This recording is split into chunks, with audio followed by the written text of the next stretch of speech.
ambao tulikuwa na kukaribisha alikuwa katikati. So pastor, karibu ongea na watoto wa Mungu. Asante sana ofisi ya wazee wa kanisa Patrick na wazee wengine ambao wako hapa mbele, watu wa Mungu. Sabato ya siku ya leo, ninawasalimu katika salamu za upendo wa Yesu. Bwana asifiwe. Amen. Happy Sabbath. Happy day. Happy day. Happy Sabbath. Mungu ambaye amekuwa mwaminifu kwetu tangu sabato iliyopita na ametuongoza vyema hadi katika sabato ya leo. Jina lake litukuzwe. Asanteni sana nyinyi nyote mliopata nafasi kuja ili ya kwamba tuweze kumwabudu Mungu katika kweli na roho. Naona watu wa Mungu wamekuja vizuri, hata kama kuna ndugu zetu wachache ambao hawako, tunawaombea mema na heri ya mibaraka mahali walipo.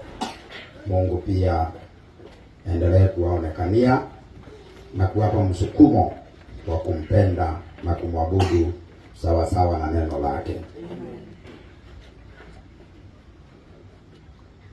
Tunashukuru wanakwaya kwa sababu ya wimbo mzuri ambaye wameimba kwa furaha zaidi sana sana hapo kwa atufike. Kwa vile walikuwa wanasema atufike, wanafikana vizuri sana, wamefikana vizuri sana. Na kiongozi wa kwaya Mama Janet, hiyo kwaya tunaiombea mema, na huyo kiongozi ndiye kiongozi sasa wa district wa muziki na uimbaji, anatoka hapa. Na kwa hivyo hataweza kuongoza kwaya zingine kama hii kwaya haiko sawa. Kwa hivyo hii kwaya lazima ifike standard sasa ya kwaya ya kiongozi, ili kiongozi atakapokuwa anasema kwaya yangu John, nayo inatokea. Na nashukuru kwa maana hata nimeona uniform, hata kama hiyo uniform najua ni kuanzia. Nataka kuona uniform kadhaa. Iko mbili ama moja? Tuko nayo mpya. Iko wapi? Sinawahi iona.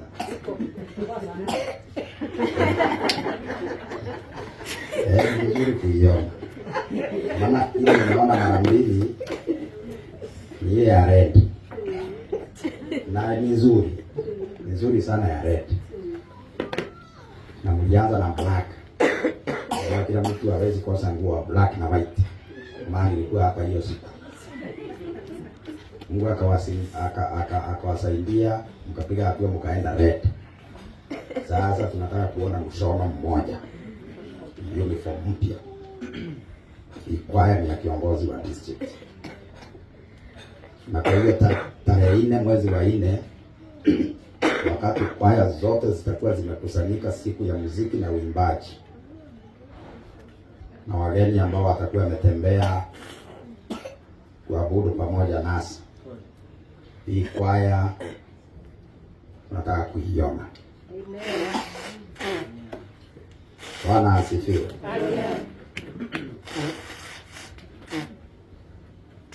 Hii imekuwa wiki ya visitation na tumeweza kutembelea na wazee washiriki wetu wachache, na tuko na mpango wa kumaliza kwa wale ambao wamebaki. Tumetembea hata usiku mpaka karibu saa 3 usiku, mpaka siku ya mwisho nikaambia wazee sasa sio vizuri kubisha paploti za watu pasti saa 3. Twende nyumbani. Lakini kuna mtu alikuwa amengojea sana saa 3. Na hata kama ni saa 3 kujeni. Sasa tunakuja tena hivi karibuni ili tuombee washiriki wetu. Hata nashukuru tunapokuja washiriki wetu wanaalika hata wale ambao si washiriki, tunaomba pamoja na wao, wanatoa mahitaji. Ni jambo zuri. Mzee ameweza kufanya matangazo na tunaomba ya kwamba hayo matangazo tuendelee kuyashikilia hasa tangazo la mwisho ambalo walitoa, ambalo tutakuwa na special offer ya kipekee ya mwisho. Nataka tufungue ofisi zetu za North East Kenya mwaka huu. Tulitaka tuifungue mwezi wa pili, tumekuwa hapo I think Nanzi, bado kuna kazi inaisha huko ndani, na tutaki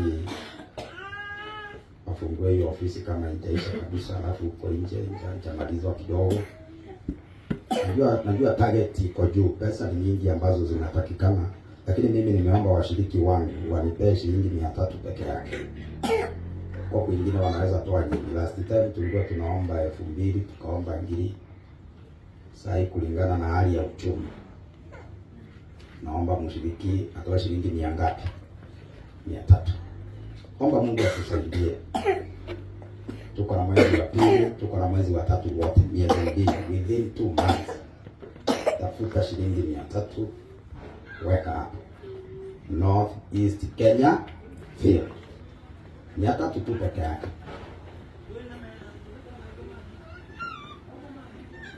Mimi nitatoa 10,000 huko. Last time nilitoa 60,000 huko. Nasikaangi huko. Lakini wakati umefika tukamilishe hiyo nyumba, au viongozi watoke chini ya mti waende wakafanya kazi. Ni ombi letu. Unajua wamefanya heshima kubwa sana union nzima ambayo iko na counties zaidi ya 23. Wamekuwa hapa kwetu ambassadors. Actually, nataka niwafungulia hapa na nini, kaona sasa watakaa wapi. Walitafuta mahali wakatupea ambassadors. Ili sasa niwaambie labda watafute mahali pa kukaa karibu na sisi. Kwa maana sisi sasa wazee wote karibu wa field mzima wamekuwa hapa wa kanisa. Wote na union nzima imekuwa hapa na ofisi kuu imekuwa hapa. Na kile tungeweza tu kuwapea ni mahali hapo tu ili wawe tu kwa ambassadors. Hata na huko Tharaka napigiwa simu, pastor, hiyo ambassadors iko wapi? Nasema utapita hivi, upite hapo, utaona signboard ya Seventh-day Adventist ambassadors. Na kuna walikuja hapa jana, wakiwa wanjui tuko hapa kwa shamba. Sasa wakija hapa tunawaambia tuko hapo kanisani. Wanauliza wapi kanisa? Waambie muone kanisa hapo. Kuja wanatafuta kanisa, naona kama haiko. Lakini iko, vile ungeiona jana mchana vizuri. Sasa wakija hapa leo ndio wataona kweli kanisa iko wapi. Iko. Kwa hiyo tumekuwa hapa. Tunaenda hapo, karibisha watu hapo, mzee Mreni alikuwa hapo pia. Na ni jambo zuri. Kanisa ya ambassadors ni kanisa imeheshimika na ofisi yetu. Amen. Hata nyinyi mnajua nimewaletea viongozi wote hapa. Nyinyi kanisa la viongozi. Kwa within kanisa la kwanza huwa wanaomba kuja ni wapi? Ambassadors. Hata nyinyi mnajua hivyo. Na wanakujanga bila haraka. Naomba tuwe mstari wa mbele. Tafuta shilingi 300. Hata watoto wapewe shilingi 100. Tuweke 300 yetu pamoja. Hiyo siku watu tukiwa hapo na wazee, tutaitika ambassadors, tutoe sadaka. Tuseme mahali ya kupakwa rangi, mahali simiti, tengenezo kwa nje kulimo kidogo kwa hizo vitu. Waende. Na itakuwa inapendeza zaidi. Otherwise huu ni mwaka mpya ambao Mungu ametupea. Maono ni mengi, kazi ni nyingi ambazo ziko mbele yetu.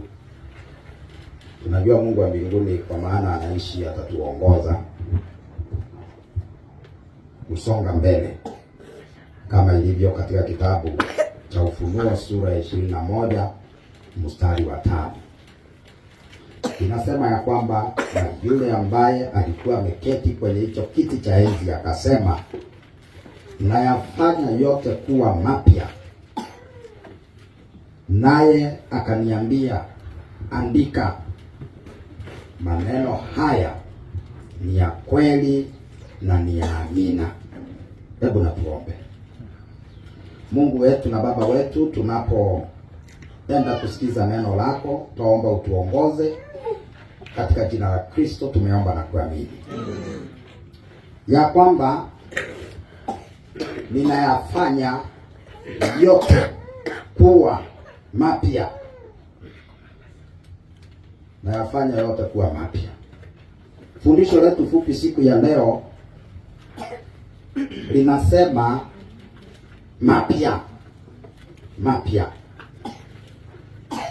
mapya. Na mtumishi wa Mungu anaandika, anasema ya kwamba na maneno haya ni ya kweli na amina, na kweli na amina. Najua huu ni mwaka wetu ni mpya, japokuwa umekaakaa. Leo ni tarehe 20 na kitu, tunaenda kumaliza Januari, lakini ni mwaka mpya, 2026, the year of our Lord. Tulisalimiana happy new year, happy new year, na hiyo new inanisumbua akili mpaka tuangalie kuhusu mapya ama upya. Kila mtu anapendezwa na kitu kipya. Labda nguo mpya, nyumba mpya, wale wanapenda gari mpya. Unaweza pewa na mtu zawadi saa mpya. Kitu kipya ni kizuri.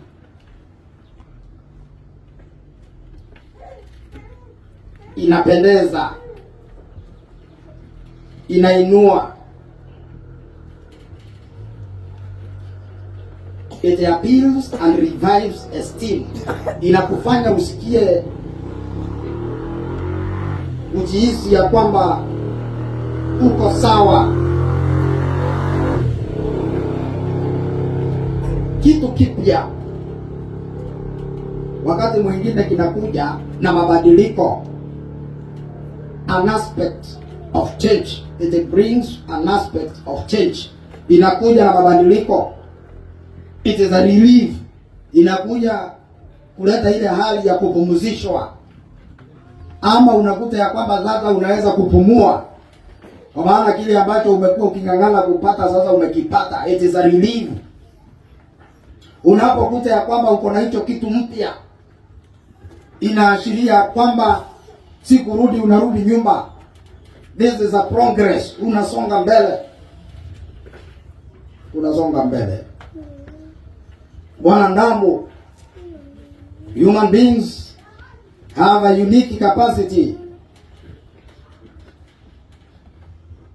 to start anew, bringing something entirely unpredictable, interrupting the original flow, while offering possibilities of reshaping this world.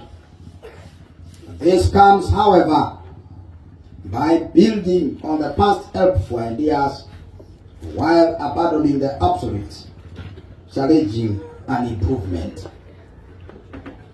Mwanadamu ako na uwezo wa kukaribisha kitu kipya, na mwanadamu anaweza husika kwa nguvu sana kuhakikisha ya kwamba mambo yanabadilika. Sio lazima mambo yakae vile ambavyo yamekuwa yakikaa siku zote. Wakati mwingine unaweza kuinterrupt ama unaweza kuchokoza mtiririko wa mambo ya kiasili, vile ambavyo mambo yamekuwa yakifanyika kwa muda mrefu. Wewe kama mtu uko na uwezo wa kupokea upya wa hayo mambo. You interrupt, yaani unachokoza yaliyokuwepo. Hakuna mtu imeandikwa kwake ya kwamba lazima aishi katika mambo ya jana, lakini tunaweza badilisha yaliyo ya jana. Na kubadilisha yaliyo ya jana ni kusema ya kwamba we are building ni kujenga, huwa tunajenga katika yaliyo mema ya jana.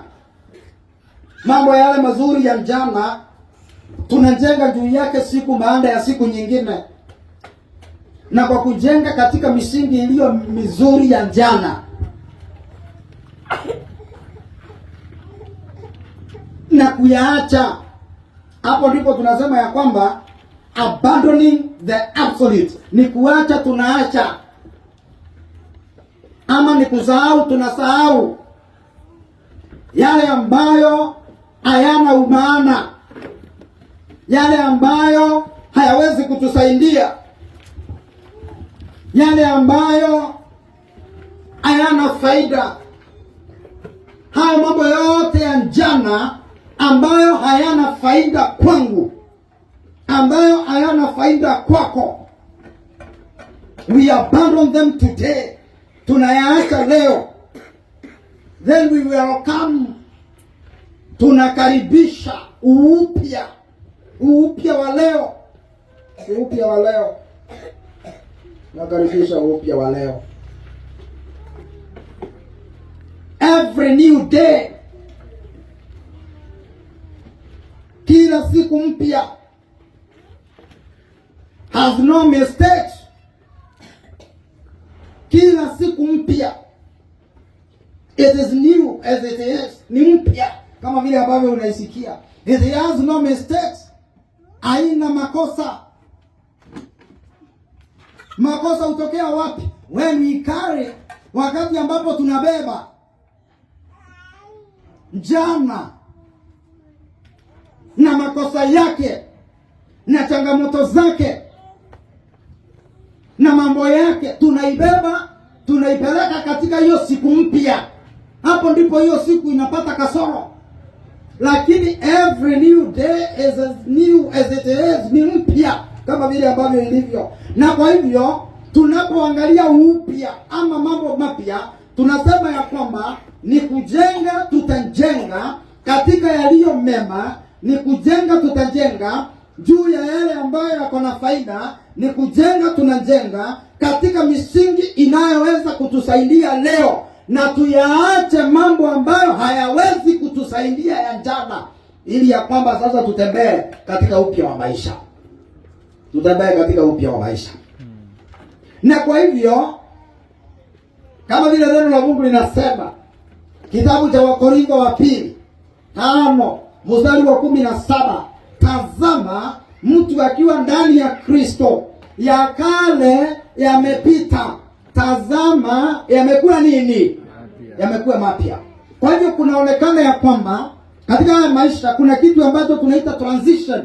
Watu ni kuhama, huwa wanahama. It is a migration. Na watu ni kuhama, huwa wanahama from one world to another world, kutoka katika ulimwengu wa jana, kutoka ulimwengu uliopita. Watu wanakaribisha sasa a new world, wanaanza kutembea katika upya wa maisha. Na unajua Biblia, in biblical perspective, inawezekana mtu aweze kuingia katika upya wa maisha. Kitabu cha Luka sura ya 15 mstari wa 11, kuna hadithi na hadithi hiyo inasema ya kwamba, na akatoa mfano ya kwamba mtu mmoja alikuwa na wana wawili. Yule mdogo akamwendea akamwambia, baba, nipe sehemu ya mali yangu. Naye akawagawia watoto wake. Na baada ya kupokea hiyo mali, huyo kijana akayakusanya pamoja, akayauza, na akaenda nchi za mbali, na akatumia tajiri wake katika njia ambayo haifai, kwa tamaa na ulafi. Na baada ya kutumia mali yake, kukatokea njaa kali katika nchi hiyo, naye akatamani kuomba msaada, maana mali ilikuwa imeisha. Na akaenda akakuta mwenyeji wa nchi hiyo. Huo ni mstari wa 15. Na akapewa kazi katika shamba lake la nguruwe. Na akiwa pale, njaa ikazidi. Na akatamani kula chakula cha nguruwe. Hakuna mtu hata mmoja alimpa chakula. Wakati ambapo alijirudia akili zake, akasema moyoni mwake, kule nyumbani baba yangu ako na wajakazi wengi ambao wanakula na kunywa na kubakisha, lakini mimi hapa ninaangamia kwa njaa. Nitaondoka niende kwa baba yangu, nimwambie, baba, nimefanya dhambi juu mbinguni na mbele zako. Sifai kuwa mtoto wako, nifanye kama mmoja wa wajakazi wako. Na akaamuka na akaenda kwa baba yake. Akiwa kwa mbali, baba yake akamuona. Ule mstari wa 20. Kawa na huruma naye, akamkimbilia, akamkumbatia na akambusu. Naye kijana yule akamwambia baba yake, nimefanya dhambi kwa Mungu juu na mbele zako. Sifai kuitwa mtoto wako. Mstari wa 22. Naye baba yake akaamrisha wajakazi wake, leteni nguo iliyo nzuri, mvishe, na pete mvishe mkononi, na viatu vizuri katika miguu yake. Na leta ndama mzuri mnono, huwa chinja, ebu tusherehekee, kwa maana mtoto wangu alikuwa amekufa, lakini sasa yu hai. Alikuwa amepotea, lakini amepatikana. Na watu wote wakaanza kusherehekea. Hadithi hiyo nimeieleza tu nikiangalia mafungu hayo, na kuna mambo machache ambayo yanatokea pale. Jambo la kwanza, the youth, huyu kijana alitoka kwa nyumba ya baba yake, aliacha wazazi wake. Namba 2, alienda akakaa huko kwa muda mrefu, wasted his resources and based on, akatumia vibaya mali yake, kahaba na raha za wakati huo. Chochote ambacho alikuwa anatamani kukifanya alikifanya. He had many friends of vanity. Marafiki walikuwa wengi wa kupoteza ambao hawakuwa na msaada. Lakini pointi ya 5 inasema ya kwamba baadaye kukaja njaa kali, mali ikaisha.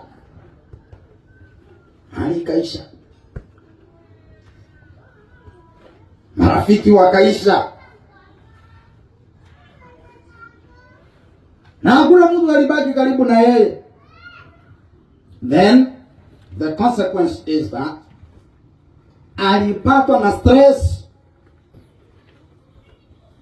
akasumbuka, akaanza kutafuta vibarua, maisha yakabadilika, na akaingia katika shamba la raia wa nchi hiyo, akampa kazi ya kuchunga nguruwe. Inasema ya kwamba wakati njaa ilipozidi, hakupata chakula, akatamani kula chakula cha nguruwe. Napenda version ambazo zinasema sikutamani tu, alitamani, lakini alipokosa kwa kumpa chakula, akashare chakula pamoja na nguruwe, wakakula chakula na nguruwe.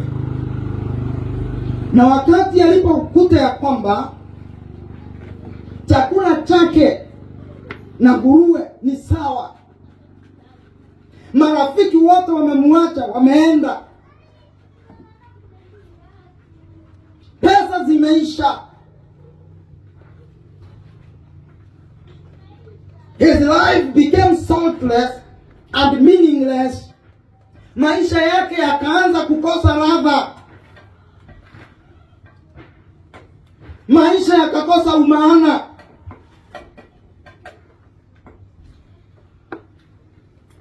Unajua watu wa Mungu,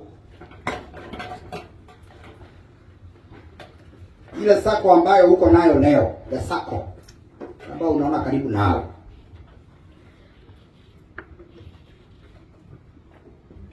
possibility ni kwamba hawakuangi karibu na wewe.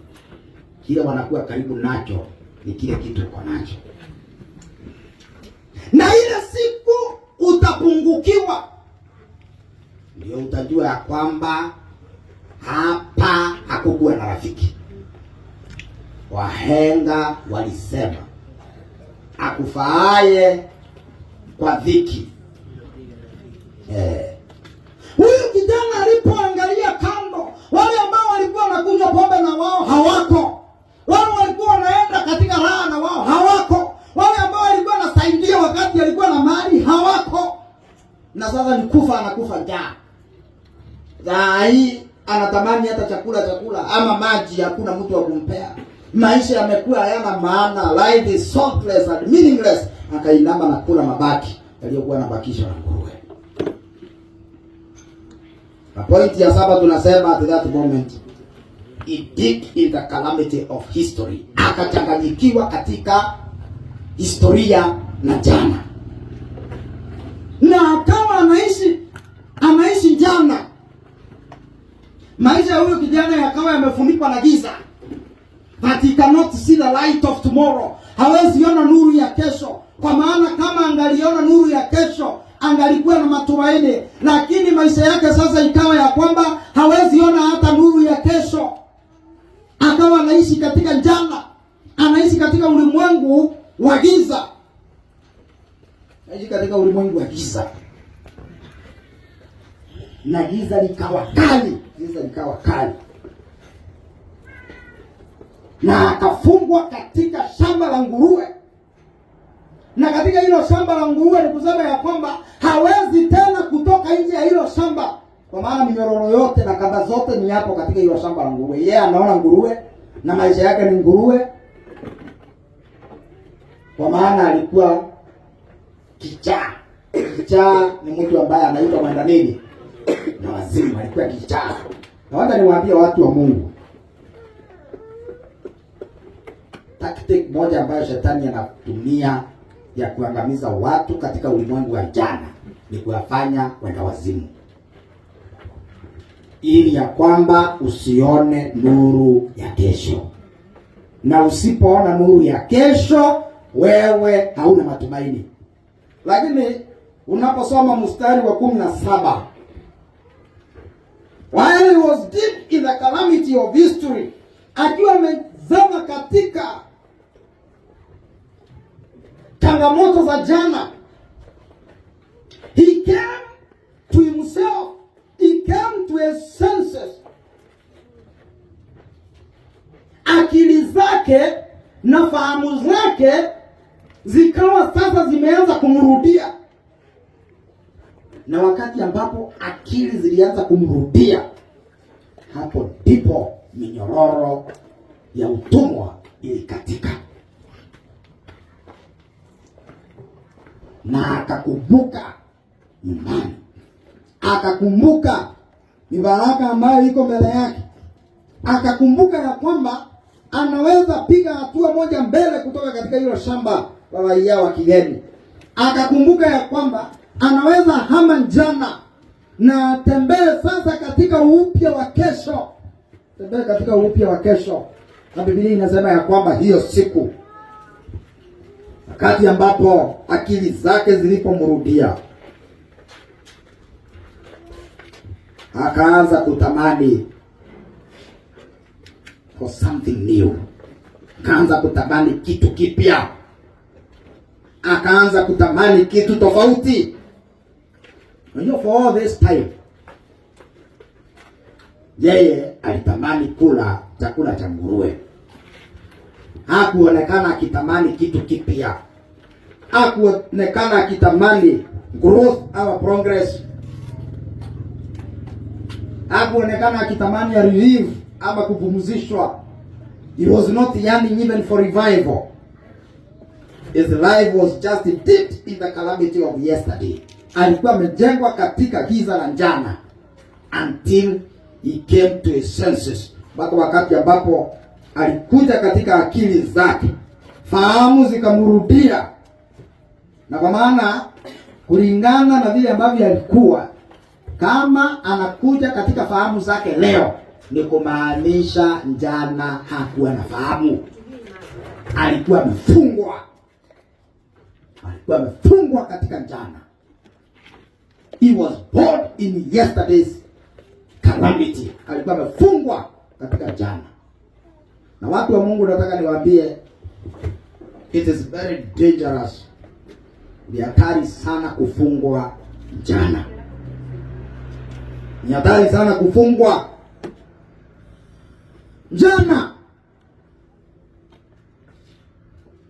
Unajua, Mungu wetu, our God in the studio, maana huyo kijana sasa ameanza kutamani kitu kingine, ameanza kuona nuru ya kesho.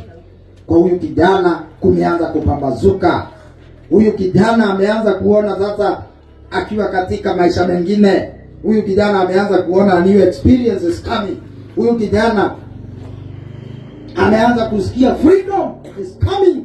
Hata kama alikuwa katika slavery, katika shamba la huyu raia, akaanza kusikia amani ya kipekee ambayo hakuwa amesikia kwa muda mrefu katika hili shamba. When he came to his senses, he started to experience a certain relief and freedom, na uhuru ambao hakuwa amesikia tena. Kwa Mungu,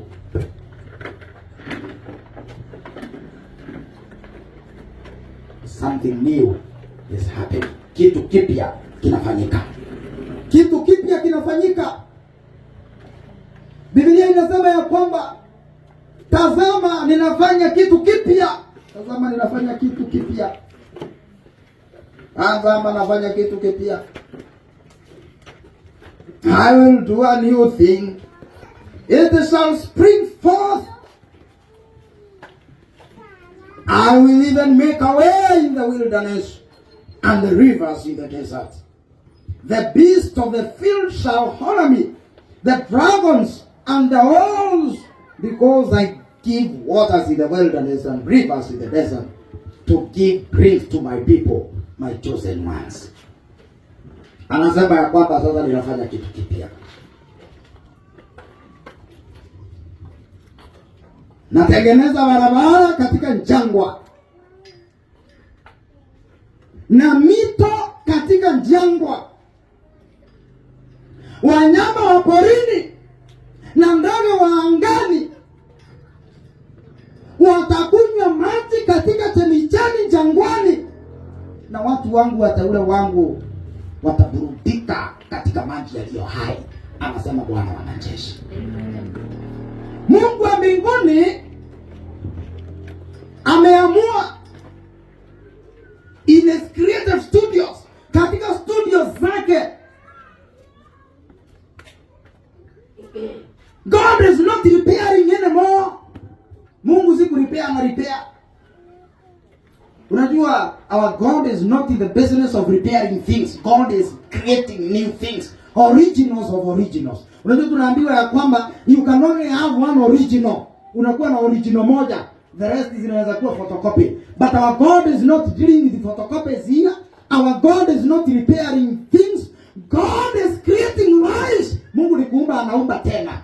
God is creating originals out of originals. Mungu anatoa original. Unaweza enda na saa kama hii kwa fundi pale. Ni sasa hii saa tutalipea. Halafu lipea saa lakini unaenda nayo.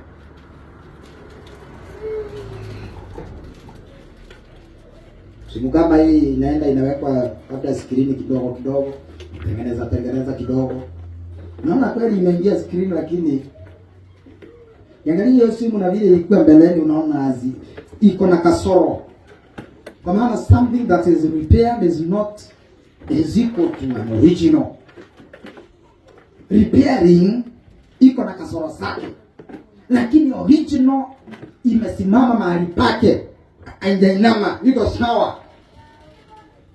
Na unaposoma kitabu hicho cha Isaya unakuta ya kwamba in his creative studios God is not advertising for photocopies. God is not advertising that he is repairing. He is advertising for an original life. God is providing an option of a new you. Mungu anatoa njia nyingine ya wewe upya, wewe ukiwa mpya, a new you, a new me, mimi nikiwa mpya.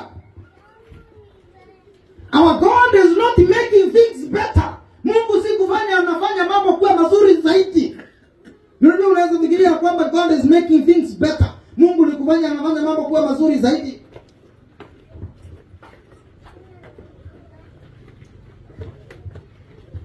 Mungu si kufanya tu anafanya mambo kuwa mazuri zaidi. God is in a business of bringing serenity. Mungu ni analeta utulivu wa milele. Completeness, ukamilifu, and tranquility, na amani katika mioyo ya watu wake. This is what God is doing.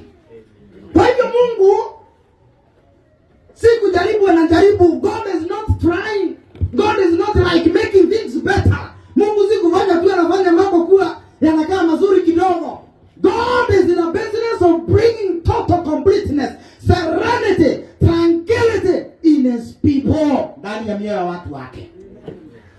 God is bringing an original new you.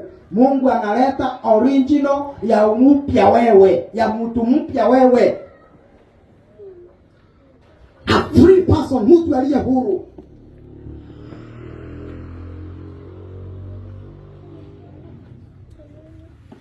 Kitabu cha Isaya 40 mstari wa 31 inasema ya kwamba, but they that wait upon the Lord shall renew their strength. They shall mount up with wings as eagles. They shall run and not be weary. They shall walk and not faint. Wanaomsubiri Bwana, they shall renew their strength. Watafanya upya nguvu zao. Upya, mapya. Sasa watakuwa wanakimbia lakini hawatachoka, watatembea lakini hawatazimia. This is a promise the Lord is giving to his people. Ya kwamba sasa wataenda wapande milima lakini hawatachoka, watatembea safari ndefu lakini hawatazimia. This is the renewal of strength, a rejuvenation of power and a transformation. Haya mambo yanafanyika kwa watu wa Mungu, wale wote ambao wanamsubiri Bwana, wale wote ambao wanamngojea Bwana. Na mwaka huu tunapoanza, kwa maana this is the first sermon, this is the first message ambayo nawaletea watu wa Mungu. I want to prophesy to you, kani watabiria leo, that God is doing a new thing today. Mungu anafanya kitu mpya kwetu. Unajua, unaweza kuwa haujaona nuru. Unaweza kuwa mama ni kufungwa, umefungwa katika shamba la huyu raia. Unaweza kuwa chakula ni mabaki ya nguruwe katika nchi ya ugeni. Jana ni leo na leo ni jana. Haujapatana na anga ya siku nyingine jipya, a new day. Haujaona siku nyingine mpya, haujaona nuru ya siku nyingine mpya, haujaona siku nyingine mpya. You are living in yesterday, in the calamity of history. umejengwa katika kuchanganyikiwa kwa jana na historia. Watu wa Mungu, siku ya leo tunapofungua katika kitabu cha Lamentation ama Maombolezo, kitabu cha Lamentation chapter 3, Maombolezo 3 mstari wa 21 na 22. Maombolezo 3 mstari wa 21 na 22. Nani amefika pale anaweza isoma kwa haraka? Listen, God my might. Therefore I have hope. It is of the Lord's mercies. It is of the Lord's mercies That we are not consumed. that we are not consumed, Because his compassions fail not. because his compassions fail not. Endelea kusoma. They are new every morning. They are new every morning. Great is thy faithfulness. Great is thy faithfulness. Amen. We can start experiencing the faithfulness of God. The new mercies, huruma za Mungu ambazo ni mpya kila asubuhi, kwa sababu ni kwa neema zake mpaka siku ya leo tuko hai, hatujaangamizwa. It is because of his mercies that we are not consumed. Kwa neema yake hatujaangamizwa. That is why we are here today.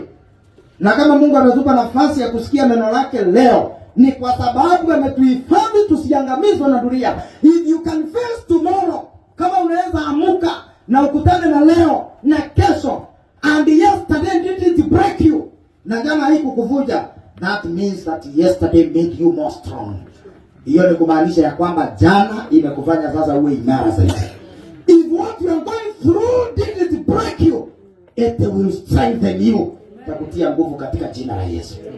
Na ni kwa rehema yake, ni kwa huruma yake ya kwamba sisi tunaishi. Na kwa huruma zake tutaona nuru ya kesho. Na kwa hiyo watu wa Mungu, siku ya leo naposoma kitabu cha Ufunuo sura ya 21, ni fungu letu la mwisho. Sema ya kwamba and he that sat upon the throne, na yule ambaye alikuwa ameketi katika kiti cha enzi akasema, behold, I make all things new. Nimefanya vitu vyote kuwa vipya. Ninafanya vitu vyote kuwa vipya.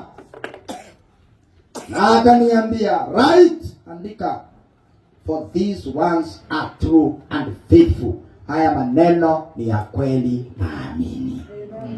Yule ambaye ameketi kwenye kiti cha enzi. Nataka niwaambie watu wa Mungu, elewa ya kwamba kuna mmoja yuko katika kiti. Unajua, unaweza pia kwa ofisi ya mtu fulani ukute ameketi kwenye kiti na kuignore, utoke ukiwa umevunjika moyo. Unaweza enda kwa rafiki, nyumba ya rafiki, ukute ameketi kwenye kiti na akufukuzi, akuignore. Unaweza enda kwa mdeni wako, ukute ameketi kwa kiti na asikupee kitu.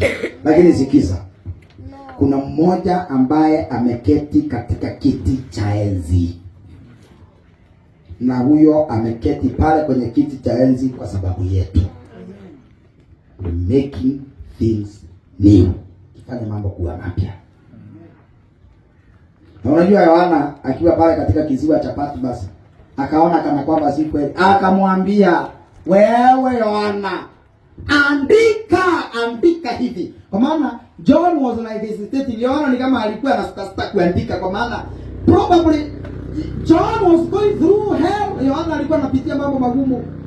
Actually John in the island of Patmos, akiwa pale katika kisiwa cha Patmos, alikuwa ametupwa pale katika kisiwa cha Patmos. He had no friend, he had no cousin, he had no family. Mfalme wa Kirumi alikuwa anamngangamiza pale katika kisima cha Patmos. Alikuwa ametupwa pale ili akufie pale kwenye kisima katika kisiwa kile cha Patmos. Alikuwa anaishi pale na wanyamapori katika kisiwa kile cha Patmos. Yohana alikuwa anapita tu juu ya miamba na nyoka na kadhalika katika kisiwa kile cha Patmos. He had nobody to respond to, nor even to ask anything. Hakuwa na mtu anaweza uliza kitu ama wa kuongea naye. He had no food nor companion. Hakuwa na chakula wala mtu wa kukaa naye. Na Mungu akamtokea katika sura hii 21 mstari wa 3 akamwambia Yohana, andika, wacha kusita hapa, I am making things new. Nafanya vitu vipya. Na utakuta ya kwamba Yohana alipoanza ku experience the newness of the grace of God, hata akiwa katika kisiwa kile cha Patmos, alipata more strength ya kuandika vitabu. That is where he wrote the book of Revelation. Aliandika kitabu cha Ufunuo in the island of Patmos. Rather than complaining, rather than crying, rather than he wrote the book of Revelation. Ndio tunaisoma leo. Haikuandikwa na mtu tu akiwa katika roho. Iliandikwa na mtu ambaye alikuwa anaishi katika jana. Mtu ambaye ameanza kuona upya wa maisha. He wrote the Gospel of John. Akaandika barua ya Yohana, Injili. Na akaandika the three Gospels of John. 1 John, 2 John and 3 John. Na kama kuna mtu ambaye ameongea kuhusu upendo wa Mungu ni Yohana. Alikuwa anaongea kuhusu upendo wa Mungu, vile ambavyo anapenda watu wake. You can experience this new thing. Na kama Yohana in your island, katika kisiwa chako, you can write a testimony. Uandike ushuhuda, useme ya kwamba this is the revelation of the testimony of what the Lord has done. Huu ni ufunuo wa ushuhuda wa kile Mungu wa mbinguni amefanya. Tazama, nafanya kitu mpya. Mito katika jangwa, chemichemi za maji katika jangwa. Wanyama wa porini waje wanywe, ndege wa angani waje wanywe, na watakatifu wangu waburudike katika maji yaliyo safi.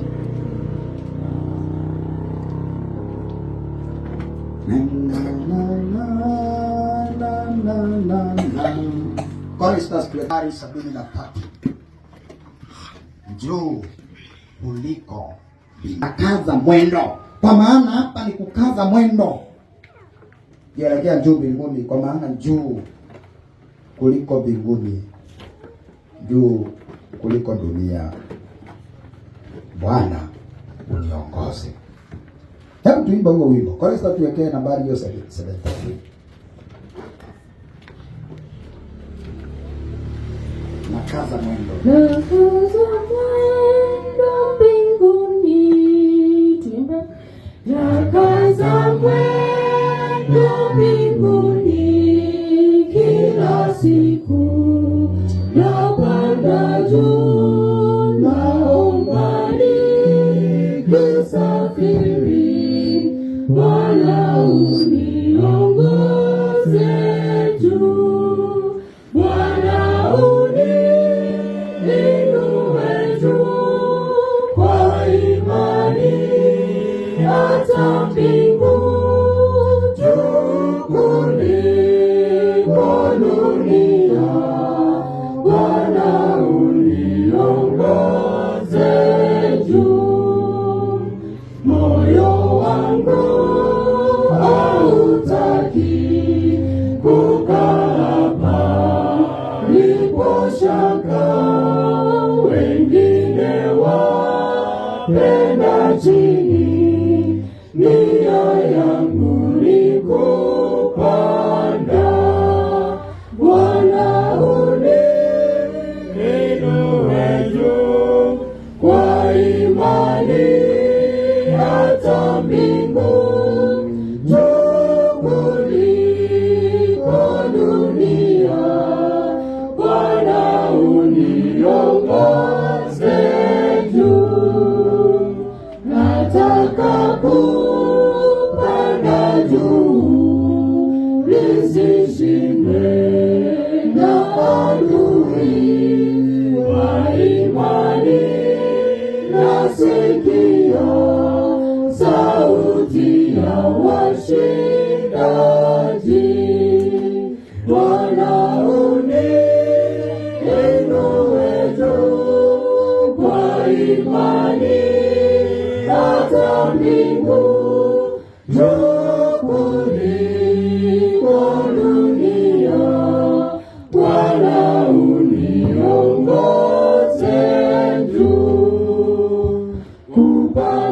juu nataka niuone utukufu hata mwisho.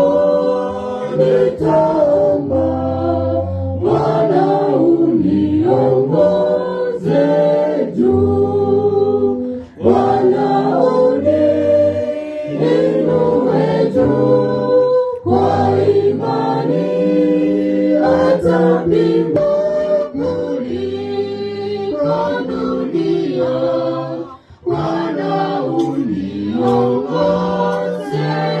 juu. Baba wetu na Mungu wa mbinguni, tunakushukuru kwa sababu ya uweza wa neno lako.